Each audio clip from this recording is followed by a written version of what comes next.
Alors là, je voulais faire une petite vidéo sur le mariage. Comment on va se préparer avant d'attaquer un mariage. Ça, c'est important de pouvoir avoir de bons réflexes, de bonnes habitudes pour que les choses se passent bien. Ce qui est important pour vous, c'est que si vous que vous faites payer votre prestation sur un mariage, il est impératif que ça se passe bien. Parce qu'il en va de votre réputation, de la pérennité de votre activité, de l'image que vous allez avoir, que vous allez donner aussi. Donc impératif, préparez-vous, faites les choses sérieusement, sans stresser, sans en faire de trop non plus, mais il y a des choses importantes à faire qui seront plus importantes que d'autres. Donc une chose importante, c'est de bien préparer en amont avec les mariés le déroulement des cérémonies, où ça va avoir lieu, les endroits précis. Gardez les coordonnées GPS. Si vous avez un GPS, préparez-le.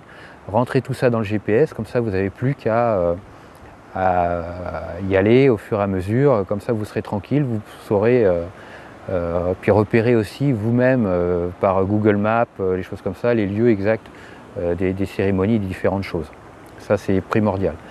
Une chose aussi importante, moi j'en ai fait les frais il n'y a pas longtemps, c'est quand vous avez un mariage et que vous êtes dans un parking souterrain, regardez bien où est garée votre voiture.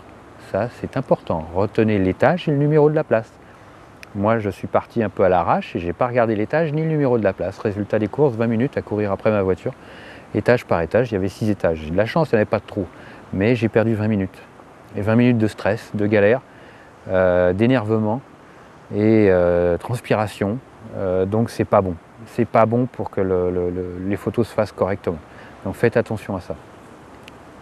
Ensuite, veillez bien à avoir les numéros de téléphone portable des mariés, bon, même s'ils ne vont pas trop répondre, mais des parents des mariés et des témoins, des demoiselles et garçons d'honneur.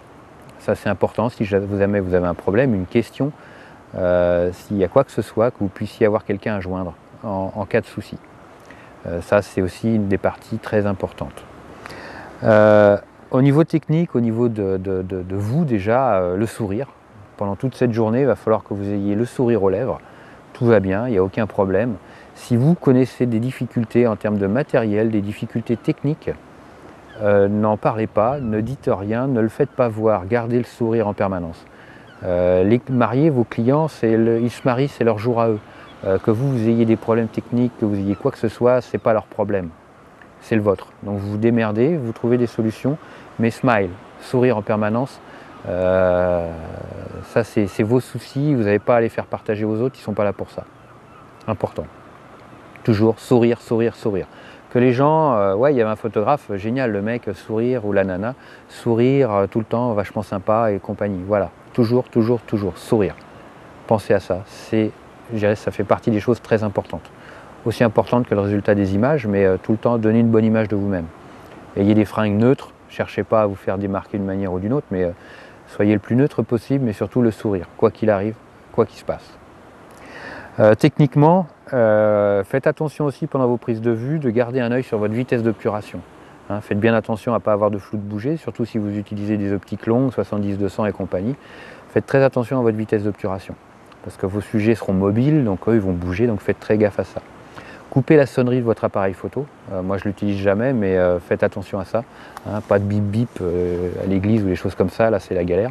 C'est franchement nul et puis ça donne pas une bonne image de vous et puis ça perturbe. Quand il y a des moments quand les gens quand il y a des moments solennels, quand les gens sont en communion et qu'on entend des bip bip en permanence, c'est la galère. Donc à couper ça. Faites bien attention que tous les gens qui sont à la noce, en plus des mariés, ce sont des clients potentiels, ou ça sera des commerciaux de votre activité. Donc, en plus du sourire, votre comportement est essentiel. Jamais de problème, toujours des solutions. En plus du sourire, soyez vraiment le plus avenant possible. Hein. C'est important. Que les gens, après, le souvenir de la noce, c'est aussi le photographe, et puis plus vous serez coulant et sympa avec les gens, plus ils vous demanderont votre carte et ils vous recommanderont. Ça aussi c'est un côté très important. Vous n'êtes pas un artiste, vous êtes là pour répondre à la demande d'un client. Hein. Donc faites ce qu'il vous demande. Si vous voulez faire un peu ce que vous voulez, mais répondez d'abord à sa demande et après donnez libre cours à votre côté artistique si vous voulez. Mais d'abord l'objectif du job, c'est répondre à la demande du client, que lui soit content. C'est votre premier souci, c'est votre première préoccupation. Ok. Ensuite, entraînez-vous. Aussi une chose importante dans la facilité de travail, entraînez-vous à changer les réglages de votre appareil en gardant un œil dans le viseur. Hein, il y a des boutons tout autour de l'appareil photo, c'est fait pour ça. Donc entraînez-vous, le nez collé à l'œilleton, à changer les réglages directement tout en visant. Ça vous fera gagner du temps, parce que le temps est compté pendant un mariage. Ok. Donc voilà, profitez aussi de bien manger avant, pas trop. Bouteille d'eau, barre de céréales, parce que parfois en plein été, ça peut être 12 heures d'affilée si vous faites un mariage complet. Donc physiquement, c'est assez éprouvant. Pas des chaussures trop près des pieds, parce qu'à la fin d'une journée complète, quand on est debout, on peut avoir très mal aux pieds. Pensez à vous couvrir la tête si vous êtes comme moi, s'il y a du soleil, prenez une casquette, un chapeau, n'importe quoi, même si parfois ça peut avoir l'air ridicule, mais c'est toujours mieux qu'une insolation et puis qu'un photographe dans les pommes. Je peux vous le dire aussi. Donc faites très attention à toutes ces petites choses qui peuvent vous pourrir la vie et vous empêcher de faire un bon boulot et d'aimer ce que vous faites. Donc voilà, c'était quelques petits conseils, il y en a d'autres. Hein, donc si vous avez d'autres idées, n'hésitez pas, mettez-les en commentaire. Hein, ça sera toujours ça de prix pour ceux qui vont regarder cette vidéo. Cliquez sur j'aime sur la vidéo, ça me fera plaisir. Puis ça m'encouragera à faire plein d'autres vidéos comme ça. Voilà, merci à tous. N'hésitez pas à vous inscrire aussi à la newsletter pour avoir les bonus vidéos gratuits. Ça, c'est des choses sympas. Vous aurez un livret gratuit sur savoir quel type d'appareil photo existe et comment choisir un appareil photo adapté à vos envies. Donc voilà, merci à vous et puis à très vite sur commentphotographie.com.